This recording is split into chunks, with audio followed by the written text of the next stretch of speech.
বাছৰ ওপৰৰ পৰা ভূপেন বৰা দেৱব্ৰত শইকীয়াই বৰ বেয়া এটা ইংগিত দিছে। মই এইটোৰ ওপৰত আপোনালোকক আজি কেবিনেট ব্ৰিফিঙৰ পিছত মই ক'ম। ইমান বেয়া ইংগিত দিছে, তাৰমানে অসমীয়া মহিলা ছোৱালীসকলক লক্ষ্য কৰি দুইজনে ইমান বেয়া ইংগিত দিছে। পাৰ্টীয়ে যদি তেওঁলোকক এক্সপেল নকৰে, মইতো ভাবোঁ অসমীয়া মানুহৰ তাত তেওঁলোক সোমাব নোৱাৰিব। অসমীয়া নহয়, কাৰোতে সোমাব নোৱাৰিব, কাৰণ মহিলাৰতো আৰু কোনো জাতি নাই।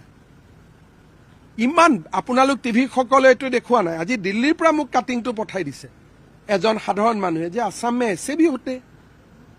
কোনোবা হপাই মহিলাই তেওঁলোকক কিবা কৈছিলে যে ভোট নিদিওঁ বা কিবা তলৰ পৰা হয়তো চিঞৰিছিলে, তাৰ উত্তৰত তেওঁলোকে যিটো ইংগিত দিছে, ভাবিব নোৱাৰা বেয়া ইংগিত। আৰু আপোনালোকে কিয় সেইটো টিভিটো চলোৱা নাই, পৰ্টেলতো চলোৱা নাই মই নাজানো, বা আপোনালোকৰ নজৰতে পৰা নাই নেকি। ইমান বেয়া বিভৎস ঘৃণনীয় ইংগিত দিছে, ভাবিব নোৱাৰি।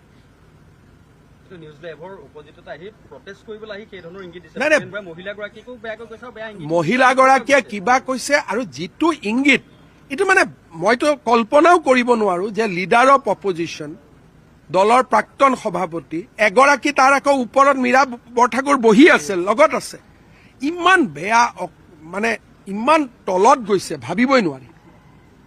ইমান বেয়া ইংগিত দিছে, আৰু আমাৰ টিভি বা পৰ্টেলেও সেইটো এডিট কৰি দিছে। সেইটো দেখুওৱা নাই আপোনালোকে, বা আপোনালোকৰ চকুতো নপৰিব পাৰে, মই দেখুওৱা নাই বুলি কোৱাটো ভুল। আজি দিল্লীৰ পৰা মোক এজন খুব এডুকেশ্যনিষ্টে পঠাই দিছে কি ইয়ে কিয়া হৈ ৰে। ইমান বেয়া ইংগিত দিছে, আপোনালোকে ভাবিব নোৱাৰে।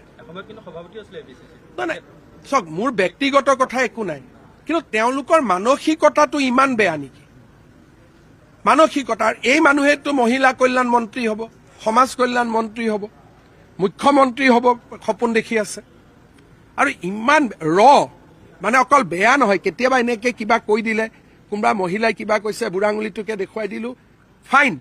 কিন্তু যিটো তেওঁলোকে ইংগিত দেখুৱাইছে, আজি মই মহিলা কমিশ্যনকো পঠাব কৈছো, যাতে মহিলা কমিশ্যনে ইয়াৰ কগনাইজেন্স লয়। কাৰণ ইমান বেভিচাৰ, এইটো মানে কোনো মানুহে চাব নোৱাৰে।